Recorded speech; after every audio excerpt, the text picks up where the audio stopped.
You can't do anything. You cannot plan anything. The time kind of stopped at this point. People do not count days and dates. They're thinking only about survival.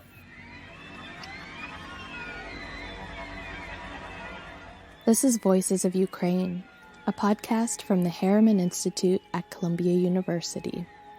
I'm Masha Udentsova-Brenner, the Institute's media manager. Each week, we share stories from our community about lives upended by Russia's war on Ukraine. The voice you just heard is Antonina Berezovenko.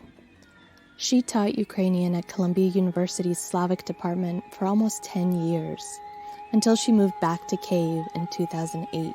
She was working in the linguistics department of Kyiv Polytechnic University when Russia invaded. Like many conversations on this podcast, ours took place in the early stages of the war, just 12 days after it started.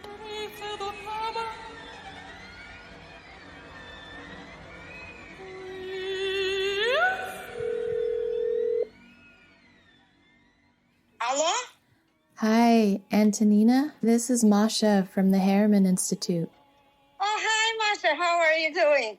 I'm okay. How are you doing? Well, as the rest of Ukraine is doing at these days, it's horrible. War, it is something, I would never expect to be involved in.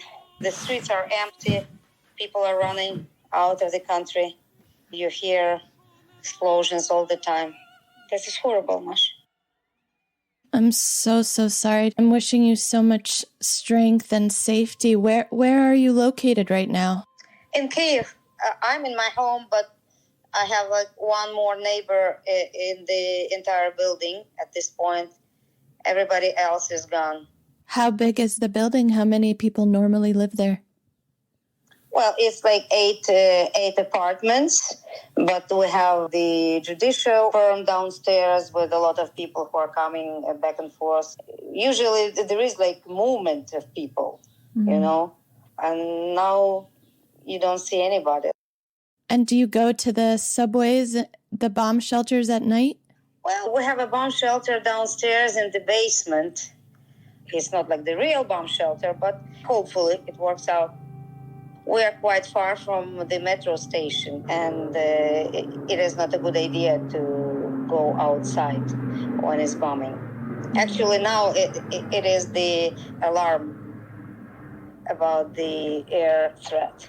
I don't know if it will be something real at this point, because when they start the alarm, you do not know what direction they will take. So you have to be prepared, you have to wait, and then it could take an hour or hour and a half, and then they will send a message that the bomb threat is not active anymore. And you have 7-8 times a day this bomb threat alert.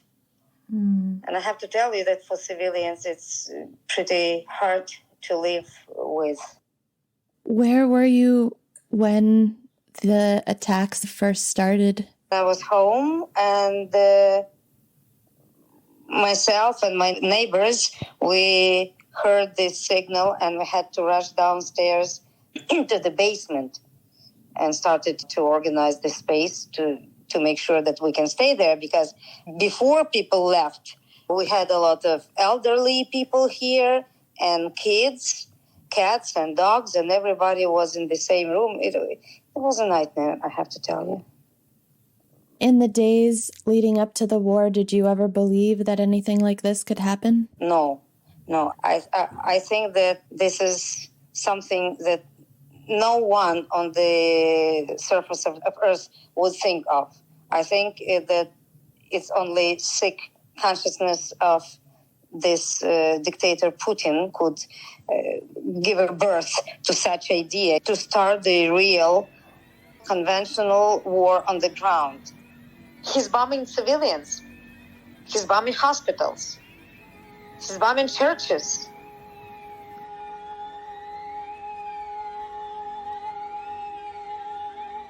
After the Soviet Union collapsed, Ukraine was the third largest nuclear power in the world.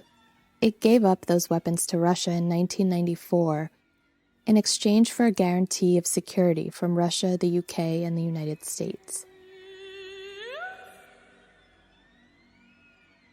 I thought that Ukraine gave such an example of goodwill when it gave up its nuclear weapon to Russia.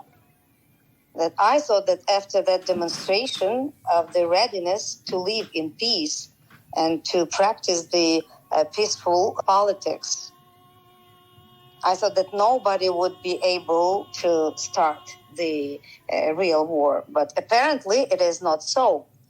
Can you describe a little bit what your days have looked like since the war started? You wake up, you have your friends calling you, and you are calling them. You know, it's a big panic here, Masha. People are lost. They're afraid of the future. You know, you cannot use light. You cannot go out after 8 o'clock. And before 7 o'clock, you cannot go out during the weekends. You're supposed to stay inside because it's dangerous. Everywhere you have people with guns, and all that creates very heavy atmosphere, very hard climate around you.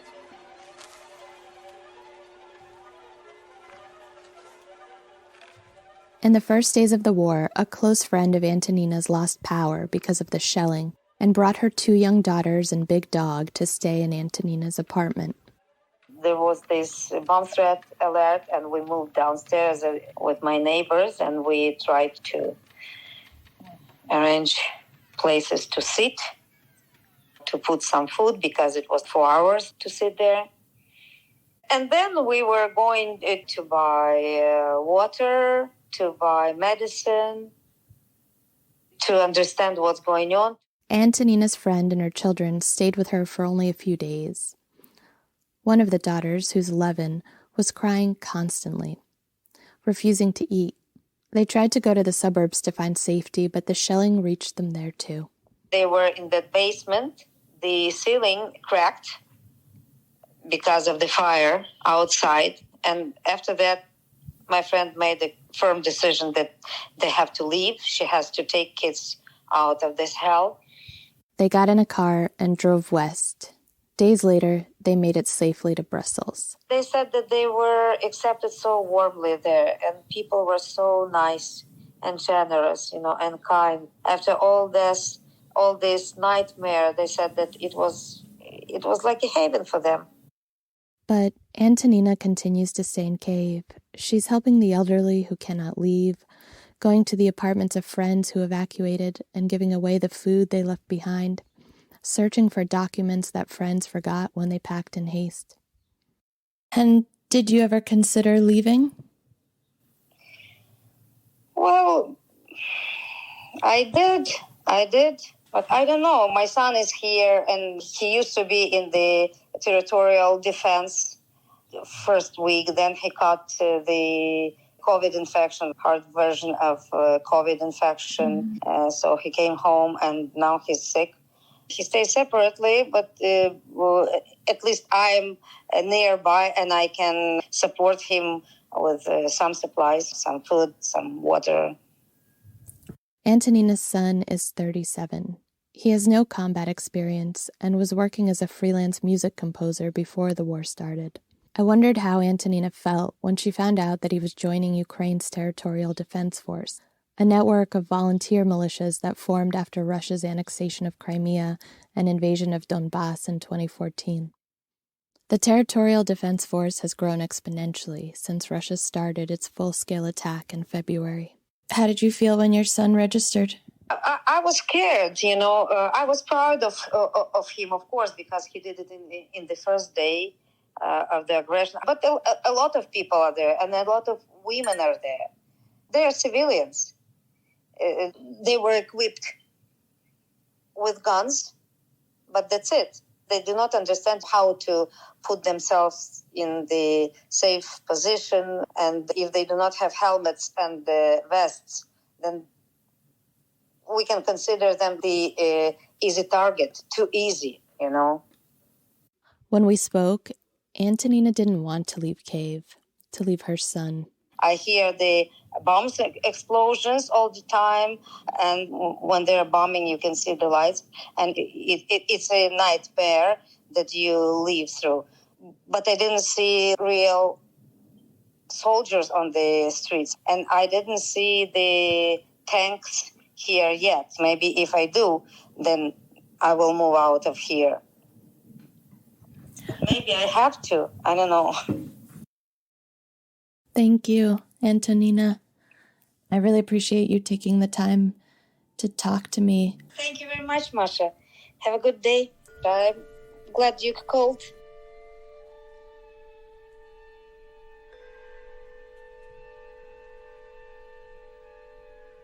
In early April, a few weeks after I spoke with Antonina, Russian troops started their retreat from Kyiv. They weren't able to take the capital like they wanted, and it looks like they'll concentrate on eastern Ukraine for the time being. But there's no guarantee that the attacks on Kyiv won't start again, and civilians are still at risk from landmines left behind by Russian forces. For now, though, things are relatively quiet, aside from the occasional air raid siren. Businesses in the city are reopening, and the university where Antonina teaches has started up classes again. Antonina is hoping that the West will finally send more heavy weapons to help Ukraine defeat Russia. In the meantime, she's happy that her son is slowly recovering from COVID, that they no longer have to hear explosions, and that most nights she can sleep in her bed again instead of the makeshift basement bomb shelter she was spending her nights in.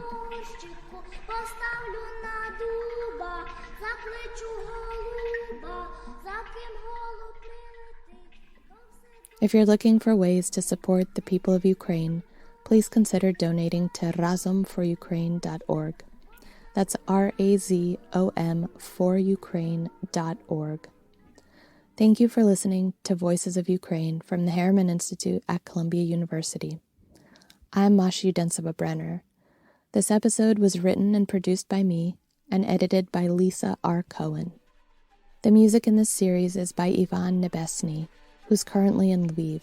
We wish him, Antonina, and all the people of Ukraine safety and strength. Cover art by Victoria Tendler-Krylov. A huge thank you to Jordan Waller, Marko Andrejczyk, and Nathan Schiller for their feedback on the episode. If you like the show, please subscribe, tell your friends, and leave us a review.